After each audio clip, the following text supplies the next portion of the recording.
Hello दोस्तों, book summary Arvind में आपका फिर से स्वागत है।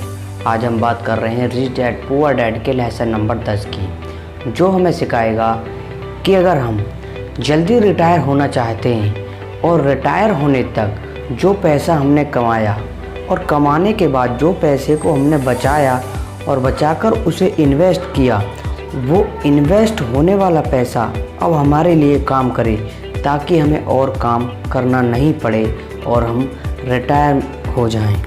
इस वीडियो को देखने के बाद आप वो सारी चीज़ सीखने वाले हैं कि जो पैसा आपने कमाया वो पैसा आपके लिए काम कैसे करे, जिससे आपको काम न करना पड़े।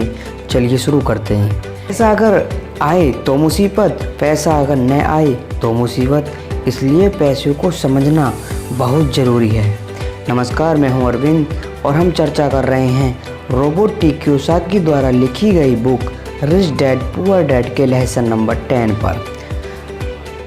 रॉबर्ट टी कियोसाकी कहते हैं कि मैं और मेरा दोस्त माइक अब बड़े हो चुके थे और माइक ने अपने डैडी का बहुत बड़ा सा कारोबार संभाल लिया था और बहुत सक्सेसफुल भी था। और अब माइक अपने बेटे को ठीक वैसे ही सिखा रहा था जैसे कि माइक के rich dad Robert T Kiyosaki ने उन्हें सिखाया था। रॉबर्ट टी कियोसाकी कहते हैं कि जब वो 47 साल के हुए तो अब उन्हें रिटायर हो जाना चाहिए। रिटायर का यह मतलब नहीं होता कि काम नहीं किया जाएगा या आगे काम नहीं करना चाहते।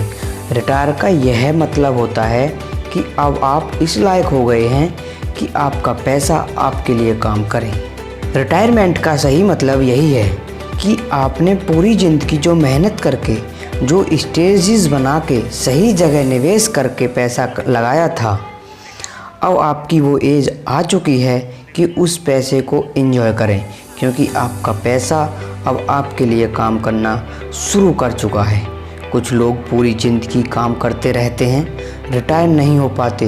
पूरी ज़िंदगी काम करना गलत नहीं है, पर ये डिफरेंस समझना बहुत ज़रूरी है कि पैसे की ज़रूरत की वजह से पूरी ज़िंदगी काम कर रहे हैं या उसका गुलाम बन के काम कर रहे हैं या फिर उसका मालिक बन के अपने काम को पूरी ज़िंदगी एंजॉय कर रहे हैं। रिटायरमेंट दूसरे शब्दों में चिंताओं से आज़ादी भी कह सकते हैं। इसका मतलब ये है, पैसे को अगर सही तरह से खर्च किया जाए, पैसे को अगर सही तरह से मैनेज किया जाए तो अपने आप बढ़ता रहता है। ये ठीक एक पेड़ लगाने की तरह ही है। आप सालों तक इसे पानी देते हैं। जब आप अपनी जॉब या बिजनेस में होते हैं, जब भी उस पेड़ को ज़रूरत होती है उसकी सेवा करते हैं। जब वो पेड़ बड़ा हो जाता है, ज़मीन की गहराइयों में उसकी जड़ें पहुंच जाती हैं, फिर अपने आप आपको छाया और फल देता है। फिर आपको उसके लिए काम करने की ज़रूरत नहीं पड़ती। पैसा भी कुछ उस पेड़ की तरह ही है। अगर इसको दूसरे एग्जाम्पल से समझें तो हमें जैसा गोल बनाना है, उसके लिए हमें प्रिपरेशन भी वैसी ही करनी पड़ेगी। अगर बहुत ऊंची बिल्डिंग बनानी है तो उसकी नींव बहुत गहरी खोदनी पड़ेगी, और अगर हमें छोटा सा घर बनाना है तो उसकी नींव छोटी होगी। प्रॉब्लम यही होती है, हम छोटी सी नींव खोदकर बड़ी सी बिल्डिंग बनाने की कोशिश करते हैं, जो कि बाद में ढह जाती है। तो ज़रूरी क्या है? पैसे को समझना, पैसे को संभालना। पैसे को संभालने के लिए उसे समझा कैसे जाए, इसके लिए सबसे ज़रूरी बात है लायबिलिटीज़ और एसेट के बीच को समझा जाए, और एसेट को ख़रीदा जाए और लायबिलिटीज़ में पैसा ना डाला जाए। अच्छा, ये सुनने में बहुत ही आसान लगता है, लेकिन सच यही है कि ये आपको अमीर बनाने में बहुत मदद करेगा। लेकिन अगर ये इतना ही सिंपल है तो हर कोई इसके बारे में सोचता क्यों नहीं? लोगों को लगता है कि उन्हें लायबिलिटीज़ और एसेट्स के बीच का फ़र्क पता है, पर लायबिलिटीज़ और एसेट्स के बीच का जो बारीक सा फ़र्क होता है वही लोगों को नहीं पता है। तो चलिए इसके बारे में और डिटेल में बात करते हैं।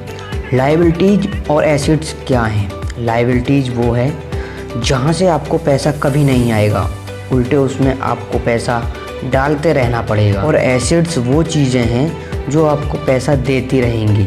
दिन पे दिन उनकी कीमत बढ़ती रहेगी, वो आपको अमीर और अमीर बनाती रहेंगी। इसको इनकम और एक्सपेंस की टर्म में समझें तो और आसान होगा।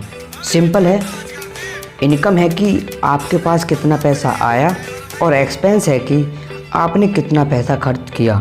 जब भी ऐसी कोई कन्फ्यूजन हो तो एक बैलेंस शीट बनाएं और अपने लायबिलिटीज़ और एसेट ज़रूर लिखें। अगर आपने हमारे इससे पहले के सभी चैप्टर, सभी लेसन्स नहीं देखें तो प्लीज़ चैनल पर विजिट करें और सभी लेसन को स्टेप बाय स्टेप ज़रूर देखें, जो आपको ज़्यादा पैसा कमाना और जल्दी फाइनेंशियल फ्री होना सिखाते हैं। वीडियो अच्छी लगी हो तो वीडियो को लाइक करें, चैनल को सब्सक्राइब करें और बेल आइकन को प्रेस करना न भूलें। और अपने एक एसेट्स का नाम हमारे कमेंट बॉक्स में ज़रूर बताएं। नमस्कार।